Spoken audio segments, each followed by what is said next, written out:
সংস্কারের জন্য বিএনপির কাছ থেকেই শিখতে হবে। সংস্কারক যদি কাউকে বলতে হয়, it is the president Ziaur Rahman, যিনি সংস্কার স্টার্ট করেছেন এই বাংলাদেশে প্রথম।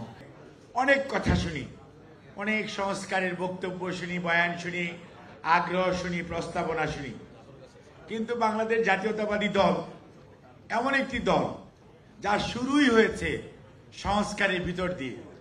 আপনি খেয়াল করে দেখেন, আমাদের প্রতিষ্ঠাতা, এই দলের প্রতিষ্ঠাতা এবং আমরা যাকে সবসময় বলি স্বাধীনতার ঘোষক, যখন প্রচলিত রাজনীতিবিদরা রাজনীতি করতে ব্যর্থ হয়েছে, পালিয়ে গেছে, আত্মসমর্পণ করেছে, তখন যে মানুষটি সাহসিকতা এবং দেশপ্রেমে উদ্বুদ্ধ হয়ে নিজের পরিবারের কথা ভুলে গিয়ে শুধুমাত্র দেশপ্রেমের টানে ঘোষণা করেছে বাংলাদেশের যে স্বাধীনতা, I revolt and we revolt and I hereby declare the independence of Bangladesh. অর্থাৎ প্রচলিত রাজনীতির বিদরা যে কাজটা করতে পারে নাই, সেটা দিয়ে শুরু হচ্ছে মেজর জিয়াউর রহমানের তার যে রাজনীতি, না দেশপ্রেমের টানে, দেশমাতৃকার টানে অস্ত্র হাতে রণাঙ্গনে যুদ্ধ করে উনি কিন্তু সেটা দিয়ে শুরু করেছেন।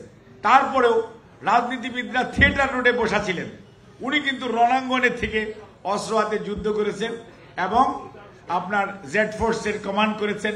সেক্টর 1 এবং 11-এর উনি সেক্টর কমান্ডারের দায়িত্ব পালন করেন। আবার এই মানুষটি স্বাধীনতার পরে ডিসিপ্লিন, ইউনিফর্ম সার্ভিসের ডিসিপ্লিন, শৃঙ্খলা রক্ষা করে উনি কিন্তু ব্যারাকে ফেরত গেছেন।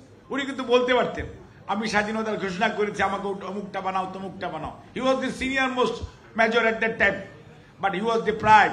ওনাকে বৈষম্যের শিকার হতে হয়েছে এবং উনাকে না করে ওনার জুনিয়রকে আর্মি চিফ করা হয়েছে। উনি কিন্তু কিচ্ছু নাই, উনি কিন্তু প্রফেশনালিজম ধরে রেখেছে।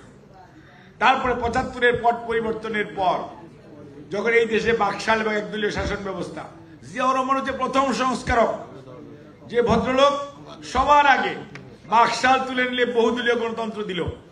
যে মানুষটি 4টা পত্রিকার থেকে তুলে এনে আজকে আপনাদের অনেকগুলি পত্রিকা, ওটা তুলে দিল এবং জনগণ তাকে ক্ষমতায় যখন সিপাহী জনতার বিপ্লবের মাধ্যমে বসালো, অর্থাৎ 7ই নভেম্বর 1975, এই মানুষটি কিন্তু নিজে নিজে যেমন চেয়ারে বসে নাই, ওইটাকে উনি এন্ডোর্সমেন্টের জন্য, রেটিফাইয়ের জন্য উনি গণভোটের আয়োজন করে, আপনাদের যাদের বয়স একটু বেশি তাদের মনে থাকার কথা, গণভোট করেছে। অর্থাৎ সংস্কার কিন্তু জিয়াউর রহমান সাহেব ডে 1 থেকে হি স্টার্টেড দি সংস্কার, যেগুলো পলিটিশিয়ানরা বিভিন্ন সময় করতে পারে নাই, করতে ব্যর্থ হয়েছে, দায়িত্ব পালন করে নাই, অথবা দায়িত্ব পালন করার মতো সৎ সাহস দেখাতে পারে নাই, সেই সব জায়গায় কিন্তু লেট প্রেসিডেন্ট জিয়াউর রহমান। আজকে আমরা যারা সরকারি চাকরি করেন, আজকে বলেন প্রশাসনের সংস্কার, আমার খুব ভালো লাগে। জিয়াউর রহমান স্যারই একমাত্র ব্যক্তি প্রথম যাদের বিসিএস পরীক্ষা দেওয়ার অভিজ্ঞতা আছে এই দেশে। BCS rules, cadre service rules and regulation, যেটা প্রথম প্রণয়ন করেছে লেট প্রেসিডেন্ট জিয়াউর রহমান। 29টি ক্যাডার করা এবং সব সাবজেক্টের পদোন্নতি, প্রত্যেকটা প্রশাসনের প্রত্যেকটা ক্যাডারের লোকদেরকে যোগ্য সম্মান দেওয়ার, অর্থাৎ সুশাসন প্রতিষ্ঠা করার জন্য যে সংস্কার প্রয়োজন সেইটি কিন্তু শুরু করেছেন। এর আগে ছিল বিশৃঙ্খলা, তারপরে আসলো সুশৃঙ্খল একটি অবস্থা, এই যে প্রশাসনের, জনপ্রশাসনের সংস্কার। কাজেই আমরা গর্ব করার আছে। আমরা যেমন স্বাধীনতার ঘোষকের দল, এজন্য আমরা গর্ব করি। মুক্তিযোদ্ধার দল, মুক্তিযুদ্ধ নেতৃত্ব দিয়েছে লেট প্রেসিডেন্ট জিয়াউর রহমান। এবং সংস্কারক যদি কাউকে বলতে হয়, it is the president Ziaur Rahman, যিনি সংস্কার স্টার্ট করেছেন এই বাংলাদেশে প্রথম। কাজেই সংস্কারের জন্য বিএনপির কাছ থেকেই শিখতে হবে, কারণ বিএনপি সংস্কারে অভ্যস্ত। বিএনপি সংস্কার করে করে করে করে বিএনপি দেশকে, বিএনপি ওই ব্যাংক ডাকাতি, ব্যাংক লুটপাট ওগুলোতে যায় না, বিএনপি অর্থনৈতিক ভিত্তিকে শক্তিশালী করার জন্য। এবং জিয়াউর রহমান স্যারের সংস্কার এমন ছিল, খাল খনন কর্মসূচি বলেন আর হইতেছে স্বয়ম্বর বাংলাদেশের কর্মসূচি বলেন, সেটির কারণেই তলাহীন ঝুলি থেকে বাংলাদেশ কিন্তু চাল রপ্তানি করতে পেরেছিল জিয়াউর রহমান স্যারের আমলে। আজকে সংস্কারের কথা বলেন, খালি দেশের মানুষকে এমপ্লয়মেন্ট দেশের ভিতরে হবে সেটি না, আজকে মা বোনদের যে এমপ্লয়মেন্ট, দ্য গার্মেন্ট সেক্টর, তার কাজ সেটাও কিন্তু লেট প্রেসিডেন্ট জিয়াউর রহমান।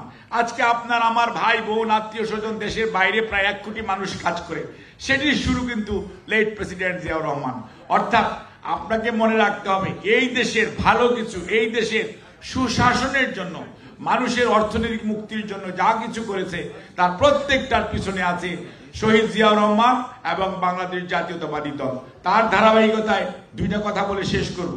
সেটি হচ্ছে আমাদের চেয়ারম্যান দেশনেত্রী বেগম খালেদা জিয়া, উনি যখন ক্ষমতাসীন 91-এ স্বৈরাচারের আন্দোলন 9 বছর আন্দোলনের পরে দেশের মানুষ যখন ওনাকে ম্যান্ডেট দিয়েছে, উনি কিন্তু পার্লামেন্টারি ডেমোক্রেসি অর্থাৎ প্রেসিডেন্সিয়াল ফর্ম অফ গভর্নমেন্ট থেকে পার্লামেন্টারি ফর্ম অফ গভর্নমেন্টের সংস্কার, এটিরও যদি কৃতিত্ব কারো দিতে হয় সেটি বাংলাদেশ জাতীয়তাবাদী দল এবং দেশনেত্রী বেগম খালেদা জিয়ার নেতৃত্বে সেই সময় 91 হয়েছে। কাজেই সংস্কারটা আপনারা করেছেন।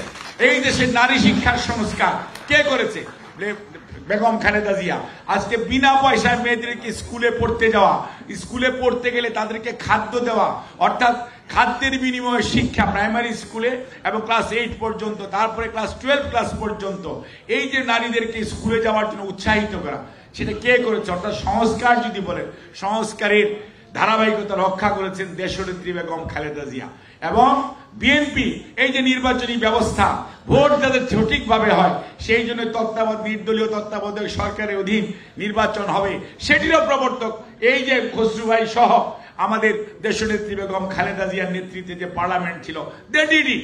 কাজেই বাংলাদেশের যত কিছু ভালো অর্জন, যত সংস্কার, আমরাও মনে করি তারই ধারাবাহিকতায় 2017-তে ভিশন 2030 দেশনেত্রী বেগম খালেদা জিয়া জনগণের কাছে উপস্থাপন করেছিল এবং 22শে ডিসেম্বর মাসে আমাদের ভারপ্রাপ্ত চেয়ারম্যান জনাব তারেক রহমান 27 দফা রাষ্ট্র সংস্কারের, তখন নাম ছিল রাষ্ট্র মেরামতের কর্মসূচি 27 দফা, সেটি 2023-এর 13ই জুলাই সকল স্বৈরাচার বিরোধী আন্দোলনরত সকল দল যুগপতভাবে জনাব তারেক রহমান এবং বিএনপির নেতৃত্বে 31 দফা রাষ্ট্র সংস্কারের কর্মসূচি মাঠে দিয়েছে। জনগণ সেটিকে এখন জনগণের দফা হিসাবে গ্রহণ করেছে।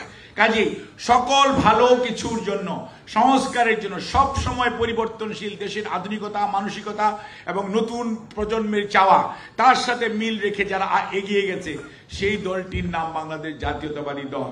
কাজেই সংস্কার যারা করতে চান অবশ্যই তাদেরকে আমরা সাধুবাদ জানাই, কিন্তু মনে রাখবেন সংস্কারের ধারক এবং বাহক বাংলাদেশ জাতীয়তাবাদী দল। তার ডে 1 থেকে ইট হ্যাজ বিন স্টার্টেড। এবং সংস্কার কোনো স্ট্যাটিক পদ্ধতি না, সংস্কার একটা ডাইনামিক সিস্টেম, এটা কন্টিনিউ করবে, চলতেই থাকবে এবং আমরাও থাকবো না, তারপরেও কিন্তু সংস্কার চলতে থাকবে। কাজেই সংস্কার এর জন্য আজকে বাংলাদেশে যদি কাউকে আমরা মূল্যায়ন করতে হয় এবং বাংলাদেশ জাতীয়তাবাদী দল হচ্ছে সেটির কৃতিত্বের দাবিদার।